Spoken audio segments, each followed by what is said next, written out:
What if your dream business is secretly a ticking time bomb? Curtis Eshghy's journey reveals the dangerous mistakes entrepreneurs make and the game-changing mindset that saved him from disaster. In this episode, Curtis takes us on a masterclass in leadership, growth, and the art of stepping back to see the big picture. He shares the tough decisions, personal evolution, and strategies that helped him create a legacy company built to last. Curtis is more than the CEO. He's a builder of dreams, both for his business and for the people within it. With over $30 million in annual revenue, Curtis has redefined what it means to grow with purpose and lead with heart. From staffing 150 installers to learning the value of balance over relentless growth, Curtis has mastered the art of scaling without losing sight of what matters most. Get ready for actionable insights and inspiring stories. Curtis doesn't just share his wins, he shares his playbook. Let's jump in and learn how to grow smarter, lead better, and dream bigger. Welcome to the Roofing Success Podcast. I'm Jim Aline, and I'm here to bring you insights from top leaders in the roofing industry to help you grow and scale your roofing business. Chicagoland's finest, Curtis Eshghy. How are you, brother? Good. How you doing, Jim? Good, man. Good to see you again. Good to have you back on the show. It's been a long time. The first conversation that we had was about building a strong foundation in your roofing business. You were already a roofing contractor top 100 a couple of years. It was about 2 years ago, I think, when we spoke last and we did an episode. Yeah. You know, it built your company to 25, 30, maybe 30 million in revenue. You haven't stopped, man. Yeah, well, it keeps going. It keeps on going, right? Like, the vision is big. Let's start off with that. Let's start off about the vision. What was your vision? What was your vision in those early days? Were you in those early days? Did you have any thought that you were going to build a company with 250 employees and, did you ever think of that? Not necessarily to that scale. I always had a vision and always had a dream of building something that, leaves a legacy and that I could kind of pass on to, family members and, close friends and my daughter. And that vision has matured, I would say. I wouldn't say it's changed. I would just say the vision has matured. And knowing where you become the asset and not the liability is something that, the past 2 years have really, helped me identify within the company, within myself, within, maturing as an adult,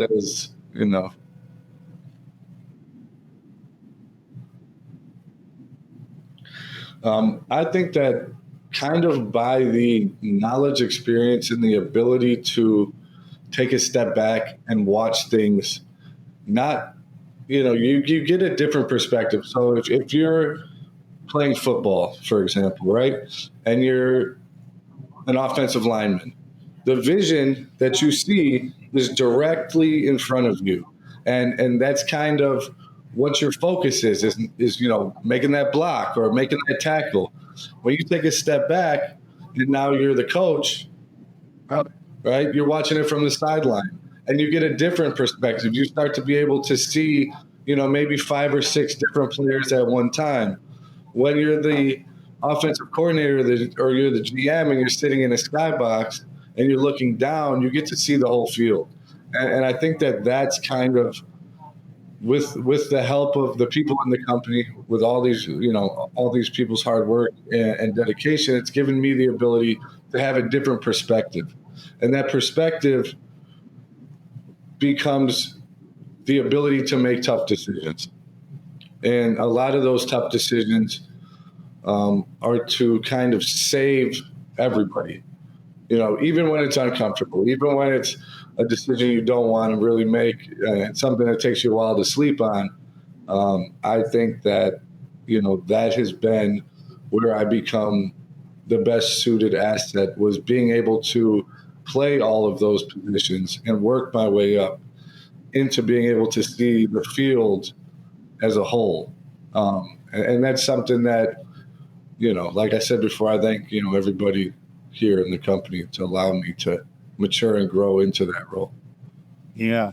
What do you think the importance is in learning all of the positions, and how much do you have to play each position?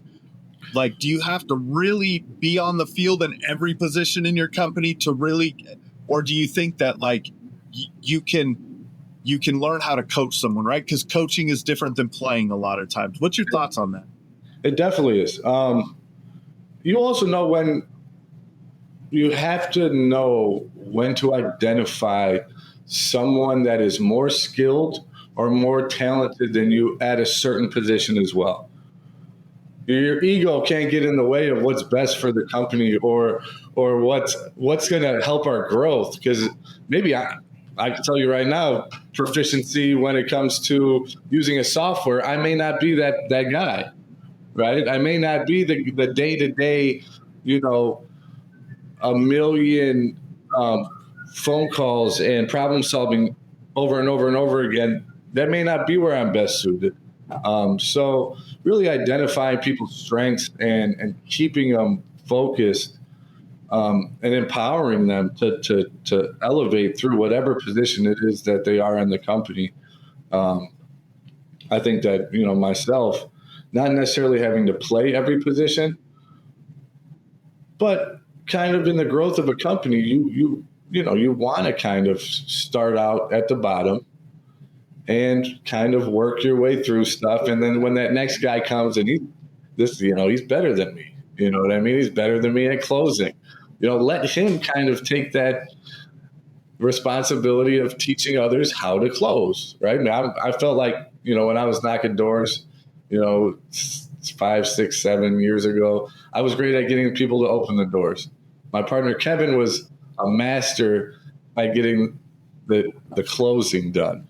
So once I kind of identified that, it was an easy transition to say, hey, Kevin, I need you to teach this part, right? And I'll teach this part. And then another individual came in and they showed me, hey, maybe they're better at opening than I was.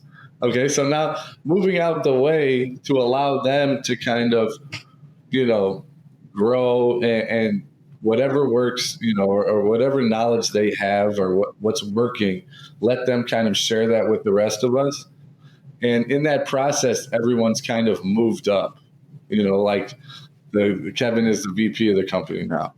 And it just, the constant, being able to take, 3 steps forward, 2 steps back kind of analogy is you get out there, you try things out, either they work or they don't, but either way you kind of have to take that step back, realign, and then actually get out there. That different viewpoint is really important. I've heard it. I listened to an interview. There's a big marketing guy. His name is Alex Hermosi, and then Dave Ramsey, the finance guy. Yeah. Alex was interviewing Dave, and Dave was talking about his entrepreneurial journey and how, like, entrepreneurship, if entrepreneurship is a maze, entrepreneurs, small business owners, man, we don't care where the maze goes. Like, we'll go under a wall, over a wall, or through a wall if we need to, right? Yeah. We're like, the strategy of how to get through the maze isn't what we're concerned about. We're concerned about getting out of the other side, right? Exactly. And he said that there was a phase in a place in his business that his business had gotten to a certain level where he started having to hire a lot of people that were smarter than him. The MBAs, he called them, right? Like the finance guys and the real strategic operations guys. And he said it was like what he learned from them is that they look down at the maze. Yeah. They go, all right, take 3 steps and then make a left. Take 4 steps and make a right. And he said those people taught him how to get that viewpoint like you're talking about, to get up in the stand above the stands and watch the game get played and kind of be more strategic in what you're trying to do. But he also had to teach them that we're getting to the other side no matter what. Definitely. Right. And there's this balance there, right? There's this balance. And I'm sure you've had to find some balance in that, right? But what were some of those situations that you've run into? We were discussing before starting that labor force. It was a great. Let's explain that for a second. Explain what you did. So we were mostly subcontracting all of our work out to other roofing companies, labor force type situations. We actually staffed and hired about 150 installers. We bought say that again. staffed and hired about 150 laborers. About 150 installers, right? Like this is what I want people to understand. Like this is I just want to highlight the enormity of the undertaking. So now go ahead. Sorry. So there's a lot of stuff that went into that, and it was a big investment from the company. And we also purchased 4 gutter trucks and machines and staffed that side of things as well. And it was a great situation and a great learning lesson for the company and for, like I was saying before, kind of you get in there and try things out, and then you can come back and then put it together correctly. And I feel like, it's really important that when you are building something, you are building it with the right people and the right individuals who share that common focus and goal, and things don't become such a infatuation with money, and not so much what grew the company was people's desire and love to actually grow something and be a part of something. And I feel like sometimes when things get too big or when outside people kind of get involved, their intentions may not be the same as the core values of the company. And, you go through stuff, it's like riding a bike, when you're a kid, you get on the bike, you fall off the bike, you get back on the bike, and, eventually you can still fall off the bike eventually, but, you become a more proficient, rider. You have the, foresight to make sure I stop and I look across both sides of the street so I don't get hit by a car. Sometimes we get very excited, especially the personality type I have. Usually when I get into something, I go 199% into it. And most of the time it works out, right? And if it doesn't work out, at least I get taught a really good lesson at the end of it. And that kind of, as much as it may not look like that to other people, that's probably the most important part of the process is the understanding you get from taking chances. Playing it safe will never get you anywhere. You're going to be in the same place as you were 10 years ago if you're just playing it safe. And I've never in my life, kind of been a super safe individual. I've kind of, I like to push the limits. I like to push the capacity of people. I like to push the capacity of the company.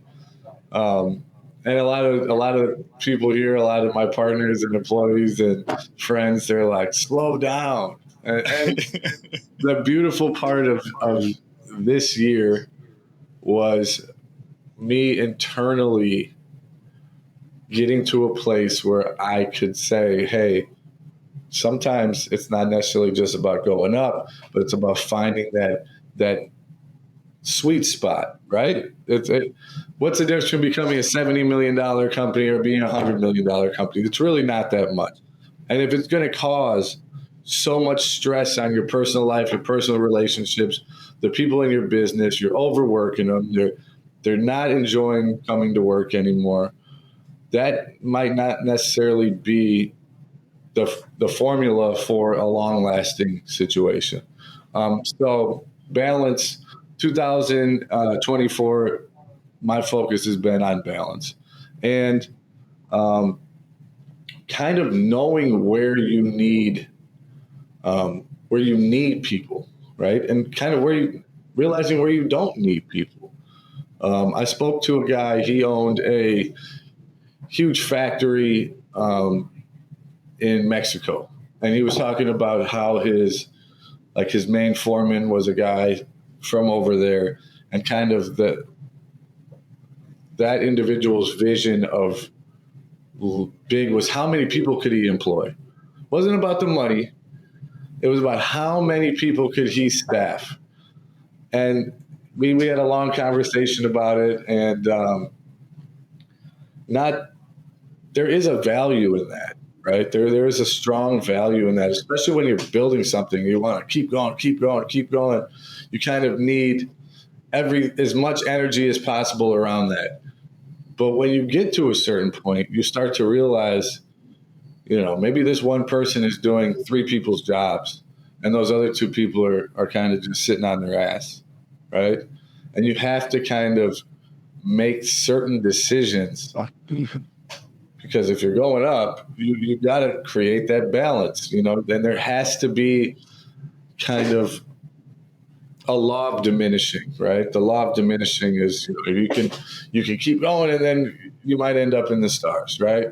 Or you can kind of figure out what works, what's actually needed.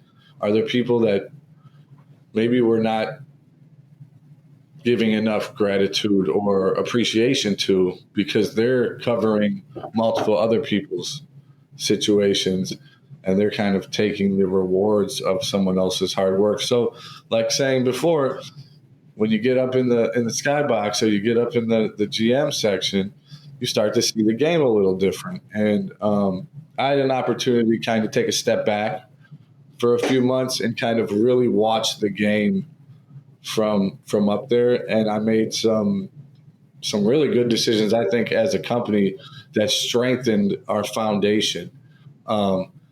And protected the company. It's very important that I protect this, and I was having this conversation with somebody the other day. I said, I got 250 employees, right?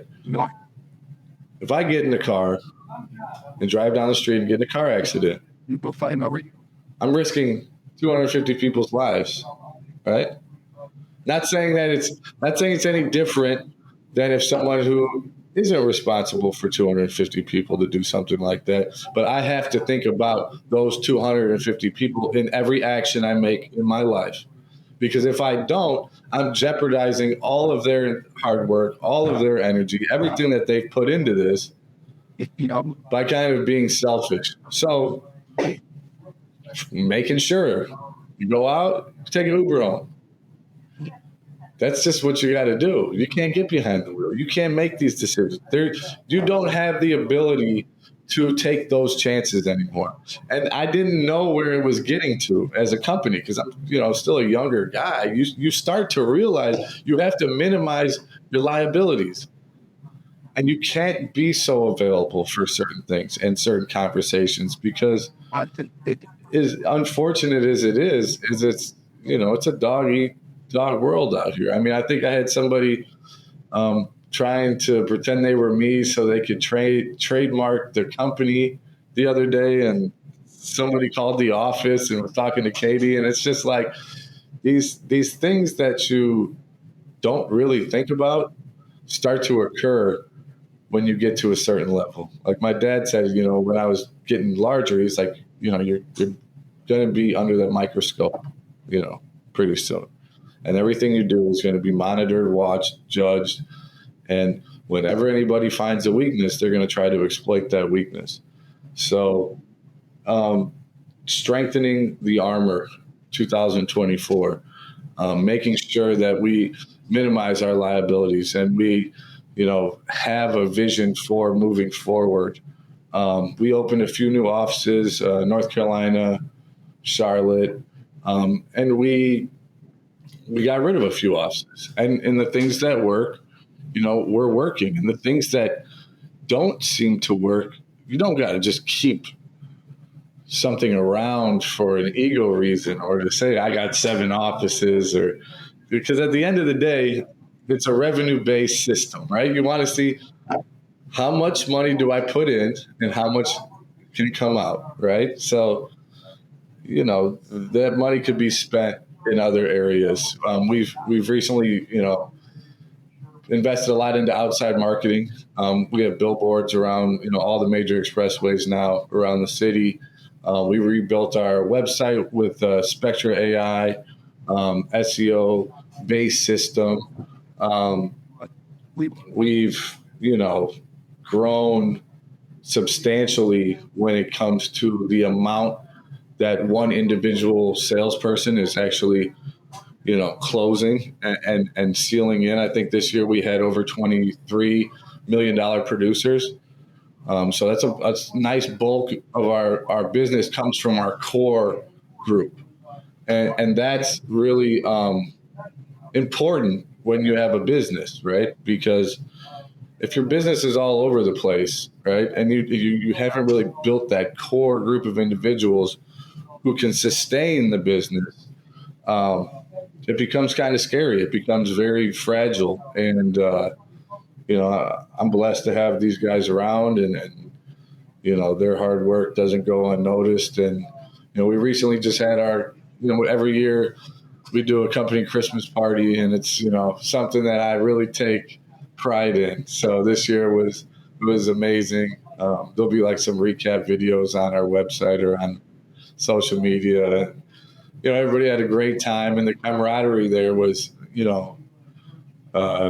next to none I've ever seen. I mean, it was very, it's the word I'm looking for, very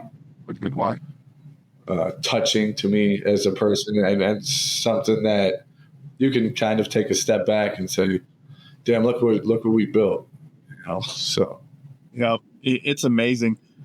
I think you said a lot of things there that I'd love to kind of go a little bit deeper on. One of them was the concept that I feel like a lot of people don't treat their business as its own thing, as its own, like the reason it's an LLC or a C, right? Like it's its own entity for tax purposes, but we don't treat it as its own entity that we want to keep alive and thrive and help grow and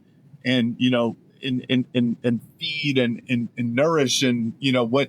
But when you get to that level, what I heard, and you can tell me if I'm off or not, but it sounds like when you started to have that realization that, man, this is something that is outside. It's not just Curtis anymore, or not that it was ever just Curtis it hasn't been just Curtis for a long time. You've had a great team for a long time, right? But it's beyond you and the team even. It's beyond that. It's its own, like it really has its own existence. And what I hear from you is that in that realization, or in that moment of those thought processes, that you started to understand or contemplate risk reduction. Yeah. Is that along those lines? And not just risk reduction in terms of, do we have the right liability policies, and who's going out to which job site and what's going on there, and do we have are we OSHA compliant for this or that? Like, not just that, but risk. You reduce the risk in your own personal life. Yeah. Man, that's personal development right there. And I've been talking about this recently. I'm like, the entrepreneurial journey is like the epitome of a personal development journey, right? Yeah. Like it's a crazy thing. So risk reduction. I want to go back to the hiring of the labor force here in terms of that, because in the hiring of the labor force that you took on, man, you added a lot of liability. You added a lot, from an OSHA compliance standpoint. We were talking a little bit off camera about things that you had to learn around foreign labor and all of these types of things. What were the biggest lessons that you learned that now you can kind of turn into risk reduction in the as you move into this further? I think there's a saying, I don't know the saying, but it's something like spend a dollar to make a penny or save a dollar to make a penny or something like that. When you look at things from a different perspective, you get to see them in a different light, right? So, the things that we've learned and that I've personally learned is that, like we were talking about before, personal development, stuff like that. Also, corporate development and how to keep your company safe. There's a lot of things out here now and a lot of people and situations where people are looking for an easy come up or looking for a way to benefit from something that's that large now. And like we were talking about before, when you're a smaller company, your risk factor is a little lower when you go and put billboards on the side of the expressway, or when you do all these things. Now you become, this target kind of. Yeah, there's a guy here in Minnesota, Curtis. His name is he's a realtor, and now his name just escaped me really fast, but he has so many billboards around town that there are Facebook hate groups. Yeah, exactly. So it's like finding that balance and kind of removing yourself from some of the decision-making factors of the company as well have been kind of healthy for the company, allowing people to really own their position and, live and die with the decisions that they make has been something in 2024 where I've allowed to happen. I used to get involved and try to save things. And then eventually it ended up happening either way. So like I said before, taking a step back and allowing things to play out and allowing kind of situations to either excel. And when they do excel, you put some gas on it, or to kind of, drizzle out and don't give it, resuscitation. If it's not working, let it die, right? If it's not, it's like holding on to something because you just want it personally, not so much that it's even beneficial, right? So it's a up and down. It's a growth. How many of those things were you holding on to? A lot. Going into last year, there was a lot of them.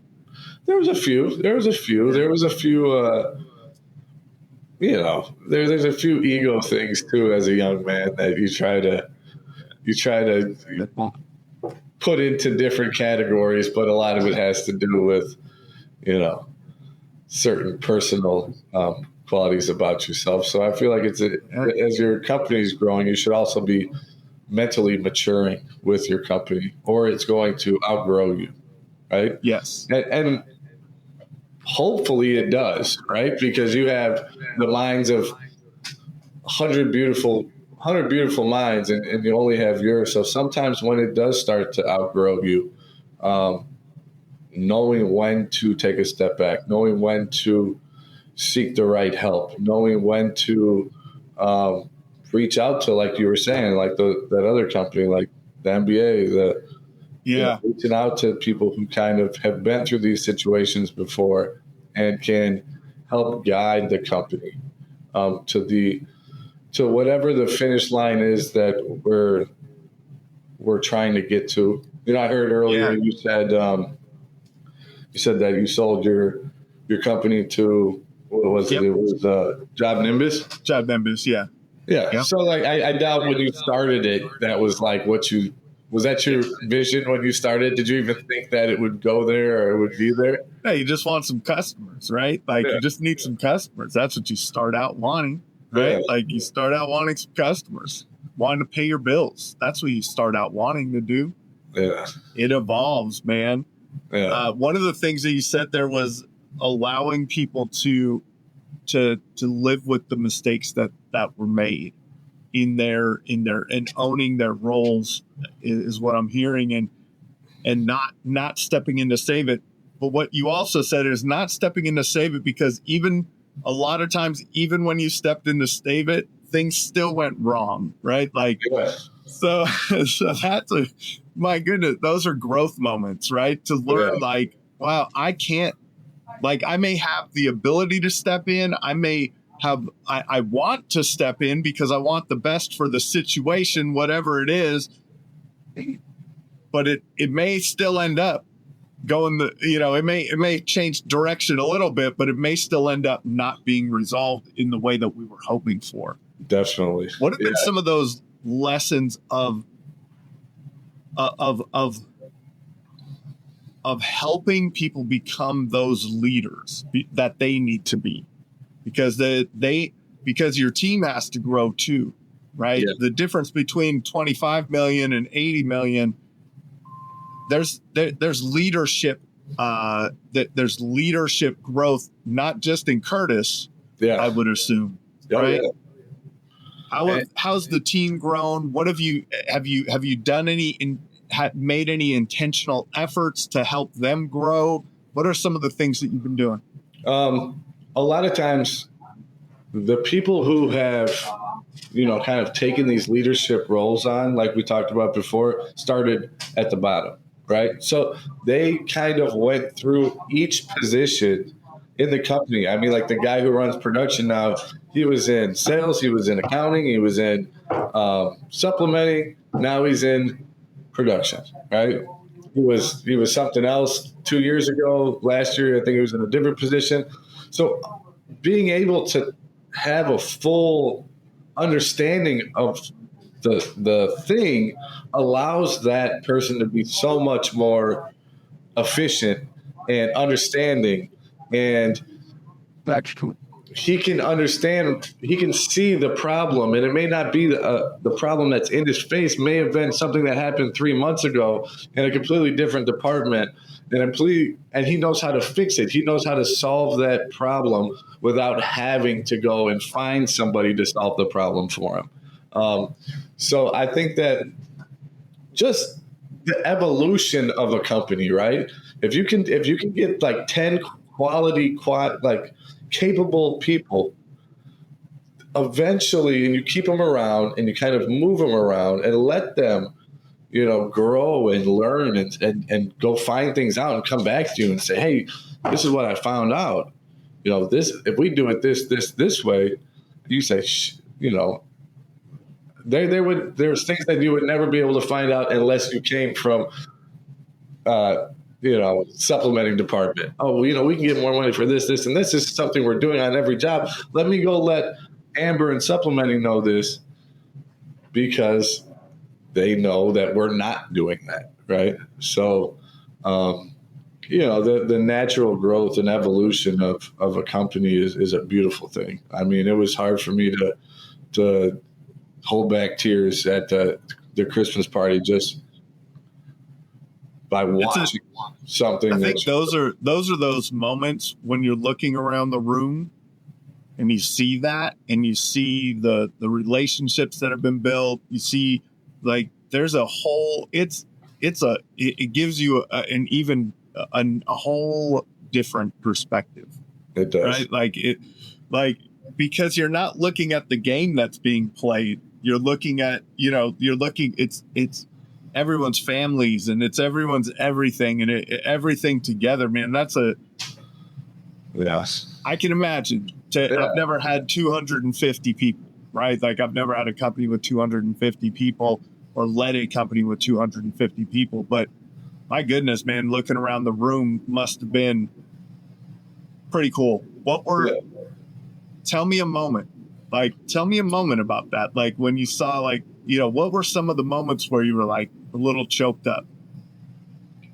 The camaraderie between the people there was really something that it's hard to even talk about. I mean, it's crazy. Friendships, right? And yeah, if I remember right, your whole time in business, you've really you've employed a lot of close friends, family members, things like that along the way. So that must be something that's important. Definitely. Yeah.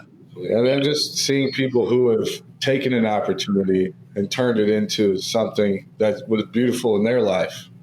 You know, it's the most rewarding thing in the world to see somebody where they were 5 years ago, see where they are today, see where they're at today. And there was a situation, I think it was Salesman of the Year. You know, they carried him in on a chair to the stage. You know?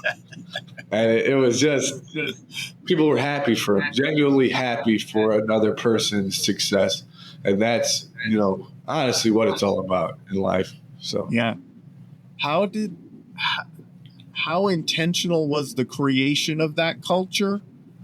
How much of that culture just came to be?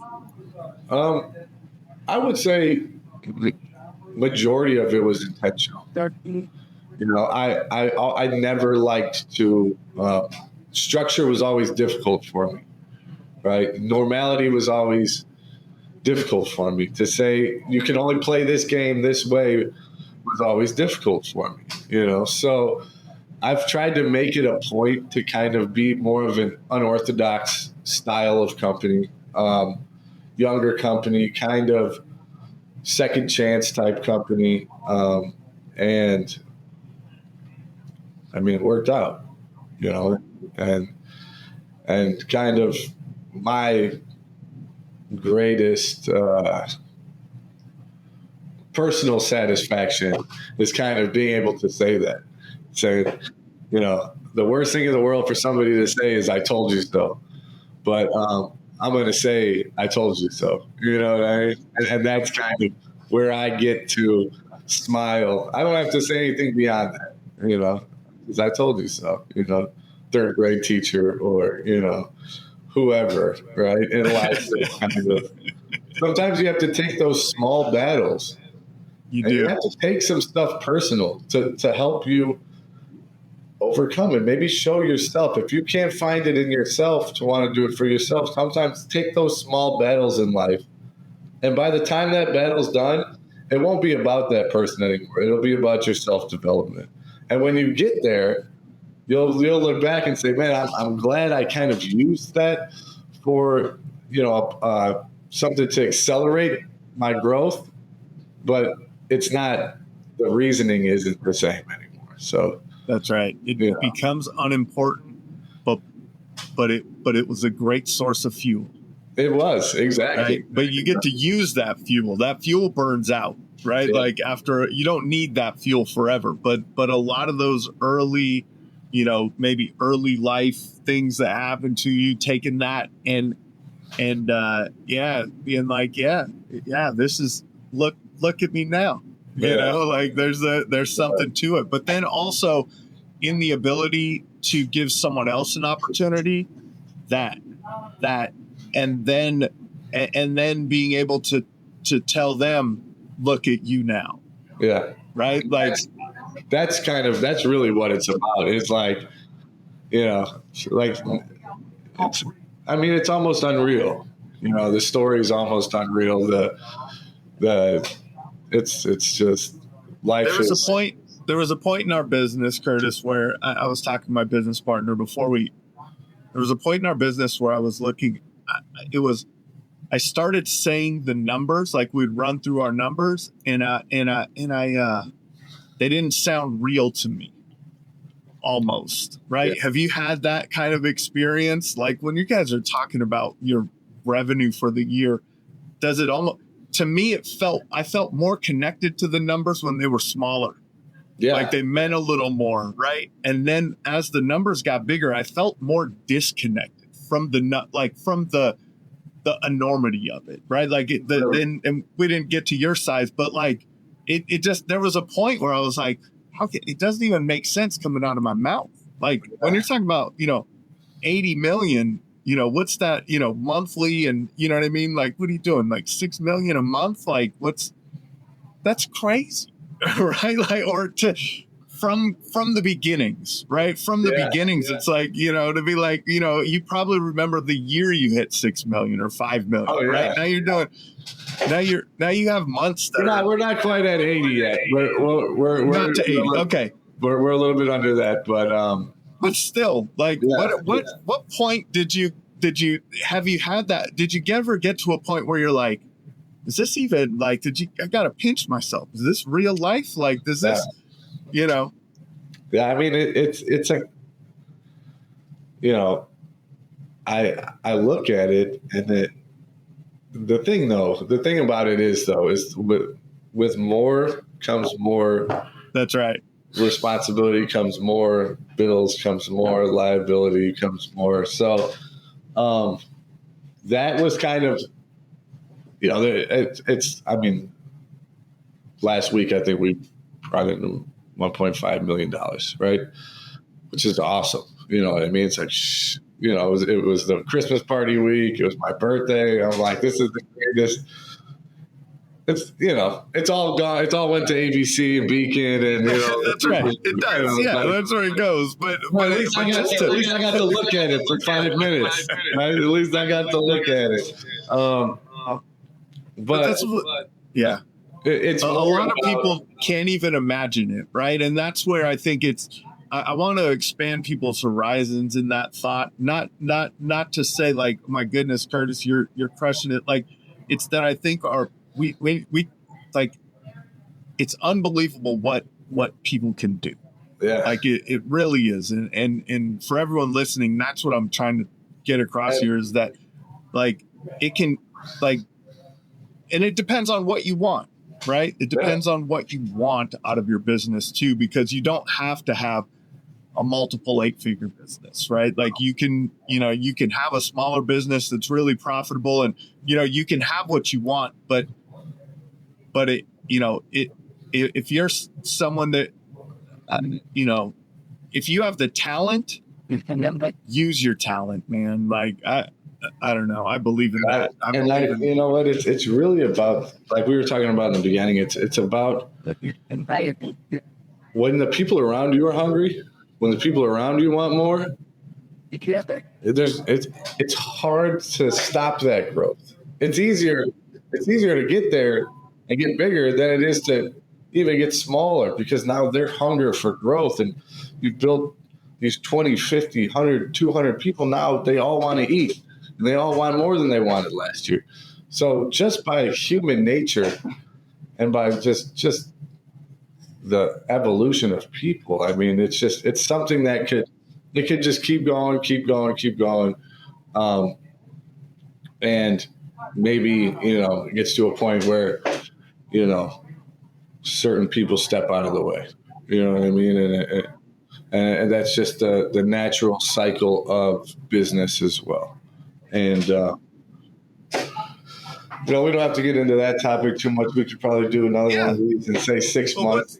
That's right. Completely different conversation. What about the industry changes, man? Like, what are your thoughts on how the industry's changing, and then, how you can best adapt to what's on your horizon? Because in entrepreneurship, one of the best things I've heard, or ways to describe it, is the wolf is always chasing. Yeah. Right. Like you can't stop evolving. You can't stop moving. You can't stop doing. So what are some of the big changes that you see in the industry that you see may disrupt things, and how are you approaching them? One of the biggest things that I've seen in this industry is private equity money coming in, right? How are you going to compete against a $7 billion private equity company that's going out and buying 65 companies, right? Let me get real with yourself, and let's not, play the,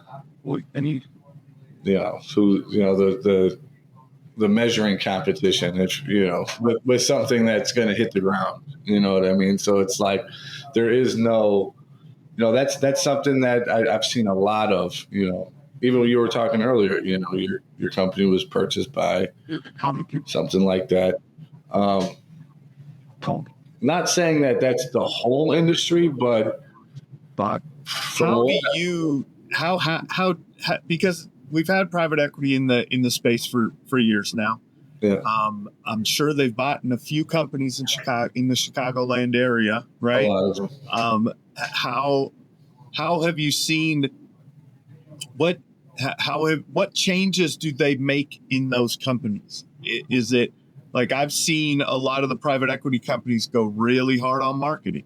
Like their budgets are much larger than yours. I promise. Like, exactly. And it's like, we go back to sports. It's like, okay, the salary cap for, that's right. It's like the New York Knicks trying to play the, College of DuPage, Yeah. I mean, I've said it. I've said it a few times. It felt like over the years sometimes that the Minnesota Twins were like a farm club for the Yankees, right? Like as soon as a player would get good enough, they just pick them off with a higher salary, right? Like there's that kind of vibe around it. And not that the Twins are a professional team; they've won World Series, but it's still like it's so. So what other things are you seeing the private equity companies do that are, encouraging to you and discouraging to you? I haven't really seen a lot of discouraging, private equity deals or situations. I think that the owners of the companies, are making some good decisions and kind of knowing that you don't really know what you've built until someone values what you've built either, right? You could say, oh, I got this company, and until somebody kind of puts that stamp on you, you don't really understand what you've built. So I don't really have any personal opinions on it either way. I know that, for the growth and for the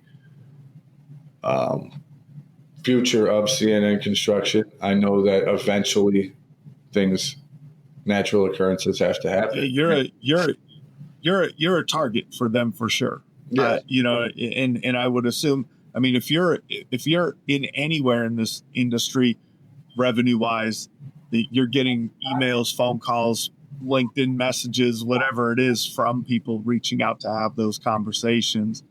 But they are definitely targeting the companies who have made a name for themselves in an area, right? That's a prime target. And so how have you thought about that? How have you thought about those conversations? Is it a tough one? I mean, you built a family and friends business, right? Like I feel like people that have done that have not a harder time, but it's like maybe it's not the intention, right? Like it's not, or maybe it's not the right thing, or you would have to make sure that it's the right thing. I mean, I would say I want to get back to one other thing. So you start a company, right? You're selling roofs, right? You're selling roofs to customers, and then you want to grow your company, and then you start selling the opportunity to other individuals, and then you get to that next level where now you're selling the opportunity, the product, and the function of the company. Now you're selling the brand. Now the brand is on billboards. Now you're selling a brand. You're not selling roofs anymore. The brand is what's selling the roofs. And eventually you get to the point where there's that next, thing that you start to think about, service industries right now are hot. You know what I mean? And it's nice because, a lot of the blue collar type guys are kind of getting their due diligence. You know what I mean? And it's nice to see, that you don't have to. It's nice to see. That's a good point, man. It's a good point that, a lot of people in the blue collar industry are it's a testament to the industries that have evolved over time and the companies that have been built. Those private equity companies wouldn't be here if there wasn't something special in a lot of these companies. Yeah. So that is really a good way to look at it, man. And there's a lot of people that deserve a good check at the end of it. you know, there is. And like the goal is to, I'm 38. I got hopefully a long life ahead of me.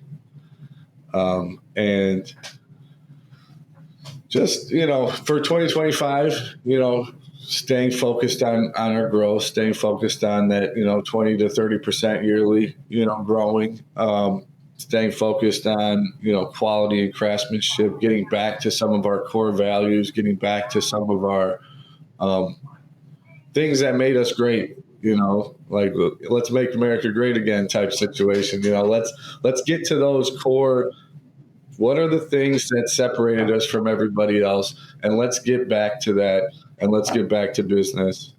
So 2020 It has to be hard to manage as you scale, right? Especially when you get into, with the number of jobs you guys are doing per month kind of thing, right? Like to have the quality, and to have with the number of team members, for them all to be bought in on the core values and things like that. Like that's something that I'm sure could get off track easy.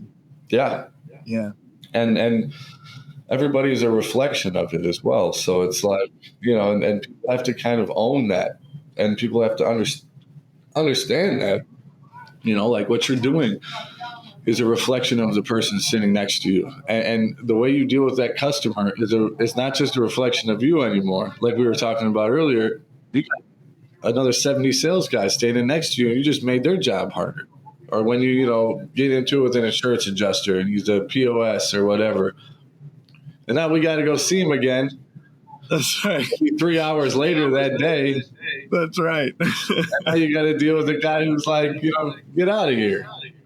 So, I think taking a step back, I'm glad that, winter's here. It gives the guys a little bit of time to kind of, just have a little bit of a break. This year's been crazy. I mean, we ended in January and started in February. So, and it never stops, but, people this is an intensive, mentally and physically intensive job. I mean, you're dealing with multiple personalities, multiple customers, up and down ladders, on hot roofs, on cold, sheets of ice on, it's like the most extreme situation that you could, get into. I always tell people, I say, I don't know if anyone ever grew up and said, I want to be a roofer when I get older. No. I want to. It's amazing all the stories and all the conversations that I've had. We're pushing, getting close to 250 episodes now, and it's like the industry finds people. Yeah. You don't find it's like the industry finds you, and you can't get out. It's like, but you don't want to get out because you find your tribe, right? Like there's a lot of really good people in this industry, and a lot of really good people in your businesses, and it's really cool, man. Yes. That's awesome. Looking back, now that you've had a chance to for the growth over many years, right? You've had the growth over many years. You've had, we kind of started off. You talked about one of the things that you wanted. You mentioned you just wanted to leave a legacy, right? Like, now you've had your stopping points. You've gotten to step back. You've gotten to see the field from a different view. You got to see that amazing Christmas party with all the camaraderie and all the people. What is that legacy for Curtis? The legacy is a lot to do with everyone else around, and just kind of some of the memories and the of course I could sit here and say I want to leave the largest roofing company in the country, but it's really about just being able to spend my life with the people that are around. Like I thoroughly enjoy the people in my company. Like it's not a job for me to come to work or to go through life standing next to a lot of these individuals. I choose them and they choose me, and that's the legacy. So that's awesome, man. Thanks for your time today. This has been another episode of the Roofing Success Podcast. Thank you for tuning into the Roofing Success Podcast. For more valuable content, visit roofingsuccesspodcast.com. While there, check out our sponsors for exclusive offers, shop for merchandise, and sign up for our newsletter for industry updates and tips. Also, join the Roofing Success Facebook group to connect with other professionals and stay updated on the latest trends. If you enjoyed this episode, please subscribe, like, share, and leave a comment. Your support helps us continue to bring you top industry insights. The website link is in the description. Thanks for listening.